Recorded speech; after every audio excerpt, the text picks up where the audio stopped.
Dear friends, NPS കുറിച്ചാണ് ഇന്നത്തെ നമ്മുടെ വീഡിയോ. നാഷണൽ പെൻഷൻ സിസ്റ്റം ജനുവരി 1, 2004 ശേഷം കേന്ദ്ര സർക്കാർ ജോലിയിൽ പ്രവേശിച്ചിട്ടുള്ള ഒരു ജീവനക്കാരന് പെൻഷൻ നൽകുന്ന സർക്കാരിന്റെ ഒരു സിസ്റ്റമാണ് NPS. ഓൾഡ് പെൻഷനുമായി NPS എങ്ങനെ വ്യത്യസ്തപ്പെട്ടിരിക്കുന്നു?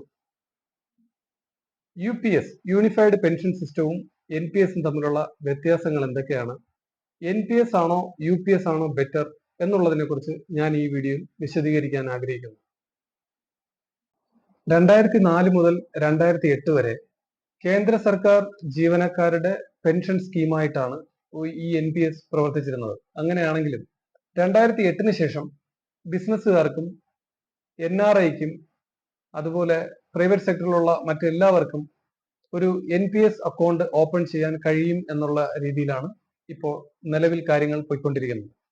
NPS അക്കൗണ്ടിൽ ഒരു കേന്ദ്ര സർക്കാർ ജീവനക്കാരൻ അല്ലെങ്കിൽ NPS അക്കൗണ്ട് തുടങ്ങുന്ന ഒരാൾ അദ്ദേഹത്തിന്റെ കേന്ദ്ര സർക്കാർ ജീവനക്കാരന്റെ കാര്യം എടുക്കുകയാണെങ്കിൽ ബേസിക് പേയുടെ 10% ഈ ഒരു കോൺട്രിബ്യൂഷന് വേണ്ടി നമ്മുടെ സാലറിയിൽ നിന്നും പിടിക്കപ്പെടുന്നത്.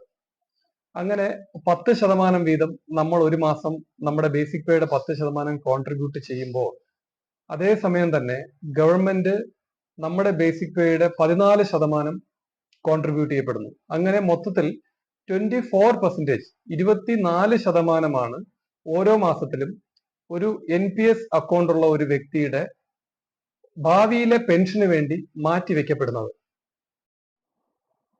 ഒരു NPS അക്കൗണ്ട് തുടങ്ങിയ ഒരു വ്യക്തിക്ക് 3 വർഷം ആയി കഴിഞ്ഞാൽ പഴയ ഓൾഡ് പെൻഷൻ സ്കീം അനുസരിച്ച് നമ്മുടെ പഴയ എംപ്ലോയീസ് ഒക്കെ വിഡ്രോ ചെയ്യുന്നത് പോലെ GPF വിഡ്രോ ചെയ്യുന്നത് പോലെ NPS അക്കൗണ്ട് ഉള്ള ഒരാൾക്കും 3 വർഷം കഴിയുമ്പോൾ എമൗണ്ട് വിഡ്രോ ചെയ്യാൻ കഴിയുന്നതാണ്. പക്ഷെ ചില കണ്ടീഷനുകൾ ഉണ്ട്.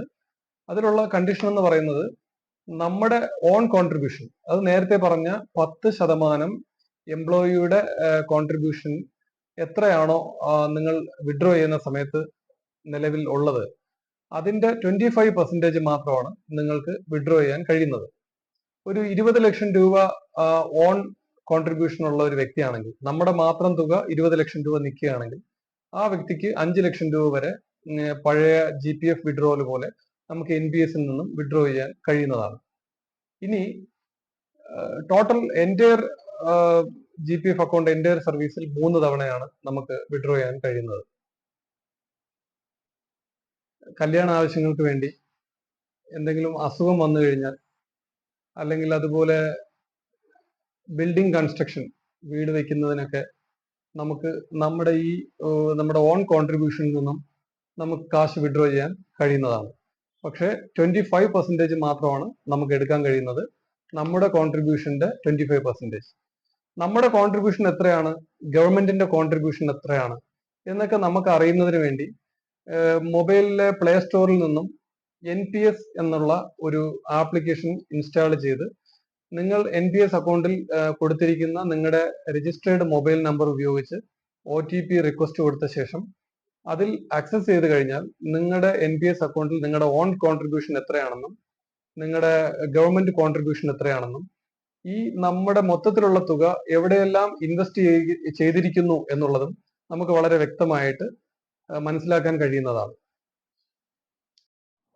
ഒരു തവണ NPS അക്കൗണ്ടിൽ നിന്നും നമ്മുടെ ഫണ്ട് വിഡ്രോ ചെയ്ത് കഴിഞ്ഞാൽ, സർവീസിൽ ഇരിക്കുന്ന സമയത്ത് നമ്മൾ ഒരു തവണ വിഡ്രോ ചെയ്ത് കഴിഞ്ഞാൽ ഒരു 5 വർഷത്തേക്ക്, വീണ്ടും 5 വർഷത്തേക്ക് നമുക്ക് വിഡ്രോ ചെയ്യാൻ കഴിയുന്നതല്ല. ഓൾഡ് പെൻഷൻ സ്കീമിൽ ഒരു വ്യക്തി പെൻഷനായി വരുമ്പോൾ അദ്ദേഹത്തിന്റെ ബേസിക് പേയുടെ പകുതി, DAയുടെ പകുതി, ഈ രീതിയിലാണ് നമുക്ക് ഫിക്സ് ചെയ്യാൻ കഴിയും. നമ്മുടെ ഒരു ഏകദേശം നമ്മുടെ പെൻഷന്റെ ഒരു റേഞ്ച് നമുക്ക് കാൽക്കുലേറ്റ് ചെയ്യാൻ പറ്റും. പക്ഷെ നമ്മുടെ ബേസിക് പേ ഒന്നും ഈ NPSനെ സംബന്ധിച്ചിടത്തോളം ബേസിക് പേ പെൻഷന്റെ ഒരു ബേസേ അല്ല. പെൻഷൻ, നമ്മൾ വാങ്ങുന്ന പെൻഷൻ നമ്മുടെ ബേസിക് പേ ഒരു ബേസ് അല്ല. പകരം നമ്മുടെ എത്ര കോൺട്രിബ്യൂഷൻ ഉണ്ട് എന്നുള്ളതാണ് ഇവിടുത്തെ ബേസ്. നിങ്ങളുടെ കോൺട്രിബ്യൂഷൻ, ഗവൺമെന്റിന്റെ ഭാഗത്തു നിന്നുള്ള കോൺട്രിബ്യൂഷൻ, നിങ്ങളുടെ ഓൺ കോൺട്രിബ്യൂഷൻ, അതിനെ ഡിപ്പെൻഡ് ചെയ്തിരിക്കും നിങ്ങൾക്ക് കിട്ടുന്ന പെൻഷൻ. ഇനി പെൻഷൻ പോകുന്ന സമയത്ത് ഒരു സെൻട്രൽ ഗവൺമെന്റ് എംപ്ലോയിക്ക് NPS അക്കൗണ്ട് ഉള്ള ഒരു സെൻട്രൽ ഗവൺമെന്റ് എംപ്ലോയിക്ക് എന്താണ് ലഭിക്കുന്നതെന്ന് നോക്കാം. 60 വയസ്സിൽ പെൻഷൻ പോകുന്ന ഒരു വ്യക്തിയുടെ GPF അക്കൗണ്ടിൽ, അതായത് NPS അക്കൗണ്ടിൽ ഒരു 50 ലക്ഷം രൂപ ഉണ്ടെന്ന് സങ്കല്പിക്കുക. അങ്ങനെയാണെങ്കിൽ അദ്ദേഹത്തിന്റെ ടോട്ടൽ ഉള്ള ആ ഒരു 50 ലക്ഷം രൂപയിൽ നിന്നും 60% അദ്ദേഹം പെൻഷൻ പോകുന്ന സമയത്ത് അദ്ദേഹത്തിന് കൊടുക്കുന്നതായിരിക്കും. 30 ലക്ഷം രൂപ ആ പുള്ളിക്ക് പെൻഷൻ പോകുമ്പോൾ വാങ്ങിക്കൊണ്ട് പോകാൻ കഴിയും. പിന്നെ ബാക്കി നിൽക്കുന്നത് 40%, അതായത് 20 ലക്ഷം രൂപ. ആ 20 ലക്ഷം രൂപ വെച്ചിട്ടാണ് നമുക്ക് റിട്ടയർമെന്റ് പോകുന്നതിന് ശേഷം പെൻഷൻ തരുന്നത്, മന്ത്ലി പെൻഷൻ നമുക്ക് തരുന്നത്. മന്ത്ലി പെൻഷൻ നമുക്ക് തരുന്നത് അന്നത്തെ മാർക്കറ്റ് റേറ്റിനെയും ഷെയർ മാർക്കറ്റിനെയും ഒക്കെ ഡിപ്പെൻഡ് ചെയ്തായിരിക്കും ഇരിക്കുന്നത്. നമുക്ക് 10, 11, 12% ആ ഒരു റേഞ്ചിലാണ് മാർക്കറ്റിന്റെ ആ ഒരു വാല്യൂ സാധാരണ കാണാറുള്ളത്. അപ്പോൾ നമ്മുടെ ഈ ഓരോരുത്തരും പെൻഷൻ പോകുന്ന സമയത്ത് എന്താണോ ഉള്ളതെന്ന് വെച്ച് കഴിഞ്ഞാൽ അതിനെ ഡിപ്പെൻഡ് ചെയ്തിരിക്കും നമുക്ക് കിട്ടുന്ന പെൻഷൻ. ബാക്കി നിൽക്കുന്ന 40%ന്റെ എമൗണ്ടിനാണ് നമുക്ക് പെൻഷൻ തരുന്നത്. വർഷങ്ങളിൽ ഉണ്ടാകുന്ന DA വർധനവ്, വർഷങ്ങളിൽ 2 തവണ DA വർധനവ് ഉണ്ടാവാറുണ്ട്. അപ്പോൾ നമ്മൾ സർവീസിലിരിക്കുന്ന ആൾക്കാർക്ക് എങ്ങനെയാണോ സാലറിയിൽ വ്യത്യാസം ഉണ്ടാവുന്നത്, അതുപോലെ ഇപ്പൊ നിലവിൽ പെൻഷൻകാർക്കും വ്യത്യാസം ഉണ്ടാവാറുണ്ട്. പക്ഷെ നമ്മൾ NPS അക്കൗണ്ടിലാണ് റിട്ടയർമെന്റ് പോകുന്നതെങ്കിൽ DA വർധനവ് NPS അക്കൗണ്ടിലുള്ള ആളിനെ ബാധിക്കില്ല മീൻസ് നമുക്ക് അതുകൊണ്ട് കാര്യമായിട്ടുള്ള നേട്ടങ്ങളൊന്നും ഉണ്ടാകാൻ പോകുന്നില്ല. DA വർധനവ് NPS അക്കൗണ്ടുള്ള ഒരു ആളിന് സംബന്ധിച്ചിടത്തോളം ഉപയോഗമുള്ള ഒരു കാര്യമല്ല. അതുപോലെ തന്നെ NPS അക്കൗണ്ടുള്ള ഒരു വ്യക്തി പെൻഷൻ പോകുന്ന സമയത്ത് വാങ്ങുന്ന തുകയായ 60%, മൊത്തം കോൺട്രിബ്യൂഷന്റെ 60%ത്തിന് നമ്മൾ ടാക്സ് കൊടുക്കേണ്ടി വരും. ഇനി ഞാൻ നേരത്തെ പറഞ്ഞത് സൂപ്പർനേഷൻ പോകുന്ന ഒരു വ്യക്തിയുടെ കാര്യമായിരുന്നു. ഇനി നമുക്ക് VRS പോകുന്ന അല്ലെങ്കിൽ വോളണ്ടറി റിട്ടയർമെന്റ് പോകുന്ന ഒരു വ്യക്തിയുടെ കാര്യം പറയാം. ഓൺ കോൺട്രിബ്യൂഷനും ഗവൺമെന്റ് കോൺട്രിബ്യൂഷനും 100 ആണെങ്കിൽ അതിൽ നിന്നും 60% ആണ് നേരത്തെ സൂപ്പർനേഷൻ പോകുന്ന ഒരാളിന് എടുക്കാൻ കഴിയുന്നതെന്ന് പറഞ്ഞു. അതുപോലെ ഒരാൾ VRS ആണ് പോകുന്നതെങ്കിൽ അദ്ദേഹത്തിന് ഈ പറഞ്ഞ 100%ൽ നിന്നും 20% മാത്രമാണ് എടുക്കാൻ കഴിയുന്നത്. ബാക്കി വരുന്ന 80% അതാണ് പിന്നീട് ഗവൺമെന്റിന്റെ ഭാഗത്ത് നിൽക്കുന്നത്. നമുക്ക് ആ 80%ത്തിന്റെ പെൻഷനാണ് ഗവൺമെന്റ് തരുന്നത്.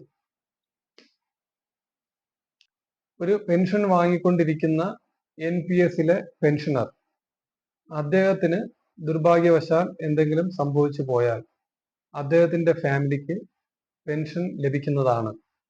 5 ലക്ഷം രൂപയിൽ കൂടുതൽ അദ്ദേഹത്തിന്റെ ഗവൺമെന്റിന്റെ ഭാഗത്ത് അല്ലെങ്കിൽ സ്റ്റോക്ക് മാർക്കറ്റിലുള്ള ആ തുക 5 ലക്ഷം രൂപയുടെ കൂടുതലാണെങ്കിൽ ഫാമിലിക്ക് പുതിയൊരു പെൻഷൻ സ്റ്റാർട്ട് ചെയ്യപ്പെടുന്നു. 5 ലക്ഷം രൂപയുടെ താഴെയാണെങ്കിൽ അവിടെ വൺ ടൈം സെറ്റിൽമെന്റ് നടത്തി അവിടെ ക്ലോസ് ചെയ്യുകയാണ് ചെയ്യുന്നത്. ചുരുക്കത്തിൽ ഓൾഡ് പെൻഷനുമായി നമ്മൾ കമ്പാരിസേഷൻ നടത്തിയാൽ NPS എന്ന് പറയുന്നത് തികച്ചും നഷ്ടം തന്നെയാണ്. എങ്കിലും ഇപ്പോൾ നിലവിൽ വന്നിട്ടുള്ള UPS, യൂണിഫൈഡ് പെൻഷൻ സ്കീം, UPSുമായി NPS കമ്പാരിസേഷൻ ചെയ്ത് നോക്കേണ്ടത് വളരെ അത്യാവശ്യമാണ്. കാരണം UPSനകത്ത് ഒരു യൂണിഫൈഡ് ആയിട്ടുള്ള പെൻഷൻ ഗവൺമെന്റ് ഓഫർ ചെയ്യുന്നുണ്ട്. അപ്പോൾ പല ആൾക്കാരും NPSലാണോ UPSലാണോ കൂടുതൽ ബെറ്റർ എന്നുള്ള ഒരു ചോദ്യം ഇവിടെ പലപ്പോഴായിട്ട് ചോദിച്ചിട്ടുണ്ട്. അപ്പൊ അതിനുള്ള ഒരു മറുപടി ഇനി UPSനെ കുറിച്ച്, യൂണിഫൈഡ് പെൻഷൻ സ്കീമിനെ കുറിച്ച് വളരെ വിശദമായിട്ടൊരു വീഡിയോ ചെയ്യുന്നതായിരിക്കും. പക്ഷെ ഇപ്പോൾ ജസ്റ്റ് ഒരു ചെറിയൊരു കാര്യത്തിനുള്ള മറുപടിയാണ് ഞാൻ ഇവിടെ പറയാൻ ആഗ്രഹിക്കുന്നത്. NPS എന്ന് പറയുന്നത് നമുക്ക് 20 ഇയേഴ്സ് സർവീസിൽ ഒരാള് പെൻഷൻ പോവുകയാണെങ്കിൽ ആ ആളിന് മാസം ഒരു തുക, നിശ്ചിത തുക പെൻഷനായി വാങ്ങാൻ പറ്റുന്ന രീതിയിലുള്ള ഒരു സ്കീമാണ് NPS. അതൊരു ചെറിയൊരു എമൗണ്ട് ആണെങ്കിൽ പോലും നമുക്ക് 20 വർഷം കഴിയുമ്പോൾ നമുക്ക് പെൻഷൻ കിട്ടി തുടങ്ങും. ചുരുക്കി പറഞ്ഞാൽ 20 വർഷം സർവീസ് ചെയ്തിട്ട് പോകാൻ ഉദ്ദേശിക്കുന്ന ഒരു വ്യക്തിയാണെങ്കിൽ അദ്ദേഹത്തിന് എന്തുകൊണ്ടും നിലവിലുള്ള NPS സ്കീം തന്നെയാണ് ബെറ്റർ. ഇനി UPS സ്കീം ആർക്കാണ് നല്ലതെന്ന് നോക്കാം. ഒരു വ്യക്തി UPS സ്കീമാണ് ചൂസ് ചെയ്യുന്നതെങ്കിൽ അദ്ദേഹം ഫുൾ സർവീസ് ചെയ്യാൻ, സൂപ്പർന്യൂഷൻ വരെ 60 വയസ്സ് വരെ സർവീസ് ചെയ്യാൻ തയ്യാറാണെങ്കിൽ, മാനസികമായി അതിനുള്ള തയ്യാറെടുപ്പ് എടുത്തിട്ടുണ്ടെങ്കിൽ മാത്രം UPS എന്ന ചോയ്സ് കൊടുക്കുക. കാരണം UPSലുണ്ട് ഒരു ഡീമെരിറ്റ് എന്ന് പറയുന്നത്, ഒരു വ്യക്തി UPS ചൂസ് ചെയ്തതിന് ശേഷം 45 വയസ്സിൽ VRS പോയി കഴിഞ്ഞാൽ അദ്ദേഹത്തിന് പെൻഷൻ കിട്ടുകയില്ല. 45 വയസ്സ് മുതൽ 60 വയസ്സ് വരെ, അതായത് 15 വർഷത്തോളം അദ്ദേഹത്തിന് പെൻഷൻ കിട്ടില്ല. പെൻഷൻ കിട്ടുന്നത് 25 വർഷം സർവീസ് ചെയ്യുമ്പോഴാണ്. അതായത് NPSൽ 20 വർഷം സർവീസ് ചെയ്യുമ്പോൾ നമ്മൾ പെൻഷൻ എലിജിബിൾ ആവുന്നു. പക്ഷെ UPSൽ നമുക്ക് പെൻഷൻ എലിജിബിലിറ്റി വേണമെങ്കിൽ 20 എന്നുള്ള സ്ഥാനത്ത് 25 വർഷം സർവീസ് ചെയ്യേണ്ടി വരും. UPSൽ 25 വർഷം സർവീസ് ചെയ്താലും നമ്മൾ റിട്ടയർമെന്റ് ഇപ്പോൾ ഒരു 45 വയസ്സിലോ 50 വയസ്സിലോ നമ്മൾ റിട്ടയർമെന്റ് എടുക്കുകയാണെങ്കിൽ 51ാമത്തെ വയസ്സ് മുതൽ അല്ലെങ്കിൽ 50 വയസ്സ് മുതൽ നമുക്ക് പെൻഷൻ സ്റ്റാർട്ട് ആവുന്നില്ല. നമ്മൾ 50 വയസ്സ് മുതൽ 60 വയസ്സ് വരെ, 60 വയസ്സ് തികയുന്നത് വരെ കാത്തിരിക്കണം. 60 വയസ്സ് തികഞ്ഞാൽ മാത്രമേ UPS അനുസരിച്ച്, യൂണിഫൈഡ് പെൻഷൻ സ്കീം അനുസരിച്ച് നിങ്ങൾക്ക് പെൻഷൻ സ്റ്റാർട്ട് ആവത്തുള്ളൂ.